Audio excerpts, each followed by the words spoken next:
Okay. Gloves on again. Alrighty. Where do you want me? Yeah, it's kind of like, yeah, we just have to keep pushing it. He said only to go to what, that board. So we have to just keep pushing it down the sides. And because you're there, we can't both be there. I can spread it out over here.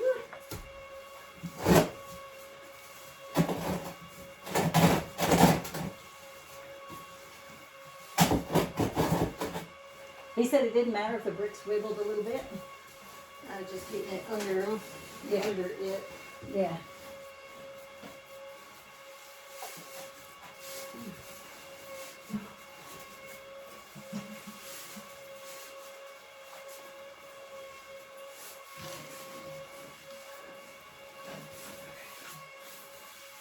You have a good night?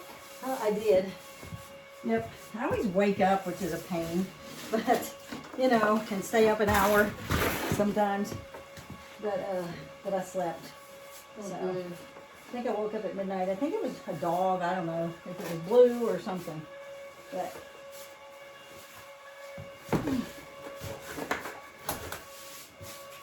so were you guys gonna do some kind? You're gonna do cob, right? For your, or no? For your basement, for your seed bank thing. No, because it's going to be underground. Oh, that's right. The basement will be underground. There's not a whole lot. So you'll do cinder block. No, I want to use concrete insulated forms. Ah, that's right. You told me about them. And he gave me one that's like a lot of recycled stuff, which is better because I don't like the styrofoam or none of that stuff. But at the same time, these forms insulate, and I don't have to use a lot of other products that are also bad. Yeah, gotcha. So it's like kind of the lesser of two evil deals. Yep. And within budget, you know. Yep. You know, we got so knowledgeable. so much money. This stuff, yeah. He's got a whole library of building, green building. A whole wall. He showed me in his book last night. Right? And he's done all these projects to help people in different places.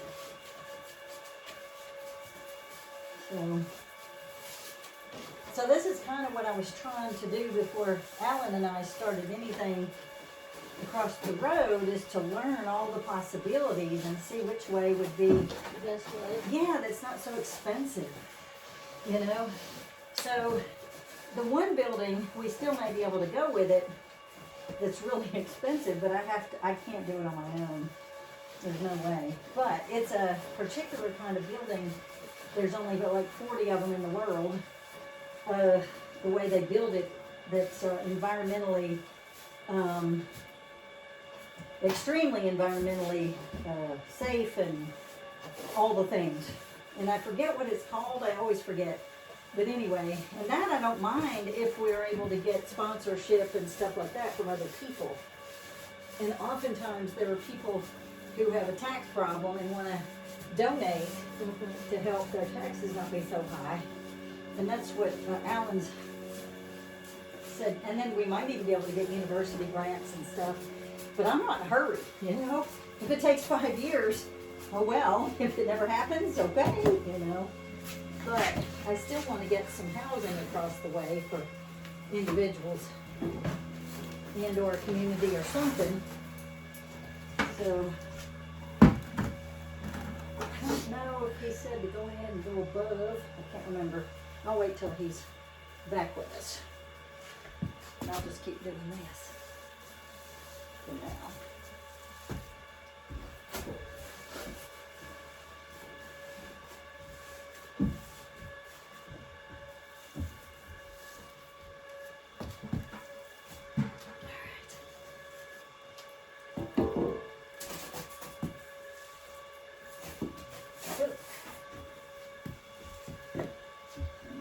Over. Oh no.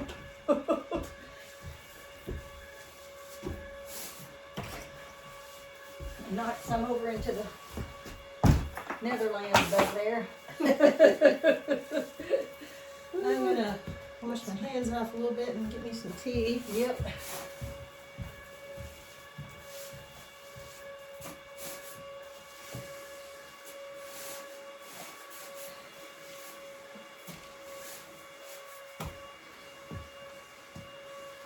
Are you 67? 66, 65, 64? I'm assuming you are. We're exactly the same age. Yeah. I was thinking, I never can remember. You're just, I think, what, a couple months later? Yeah, my birthday's in November. Did you just turn 65? August. Oh, wow. Okay. I didn't realize we were that close. August 1st. This is cool. We have two 65-year-olds doing this. This is like really cool. So cool. Two 65-year-old ladies building this sucker. All right. Well, it still amazes me we didn't start. I didn't start farming until I was 40. Yeah. And then I hear a lot of these people in their 30s and 20s going, I don't know if I can do it. And I'm like, hey, if I could start at 40, there's no reason you can't do that. And Russell was 49, so Yep. he started near when he was 50. All right, you got more buckets, right? Yep. Okay. Let me ask Chris. Yeah. So, do we keep going up to the edge of this, the top edge of this? Yep. Okay. I'm gonna cut a piece to go in the back there, so Yeah. we can keep so going we can up. keep going up. Yep. So we don't need We to go don't past want to the fire go break. anywhere past the fire break. Okay. In fact, yeah, don't go past here. Oh, we already did a little bit. Yep, that's fine. We'll scoop it out and stick it in there. We can go as long as this stays against the back there, Mm-hmm. and this stays over here, so that I can We have put the in space, right. the fire brick width. We could still You can you can tuck in under and around back there. In fact, the whole bottom of it needs to come up to the level of the bottom of the pipes. pipe. Okay. Yeah. So we can So still we can put, keep going. Okay. We can keep going. So There's let me plenty take of this keeping back going. here. Okay. So there's as a model, okay. There's a you're familiar with Earthships. Yeah. Are you familiar with some of the problems they've had with them? Not totally, no. Okay. Well, I know it's super dry out where they're being built in the west.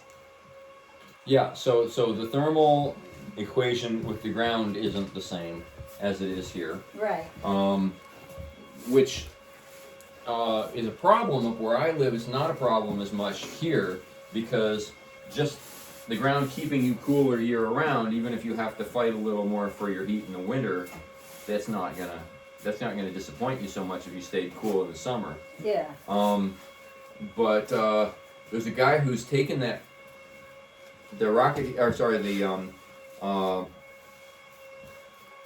he's actually done one of the best builds of one of my cottage rockets that I've seen.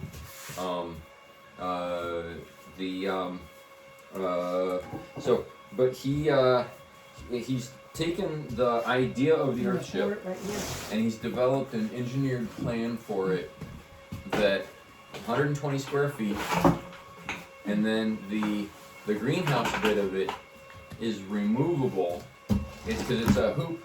So 128 square foot of Earthship, opening up onto a 200 square foot greenhouse space that our plastic is removable, so you can use it with just a net or a shade tarp in the summer, so you have more living space even in the summer. Almost semi-outdoor. Yeah. Yep. Yep. And so, but it's designed to be able to handle its own gray water and use a composting toilet. And he developed this for, we got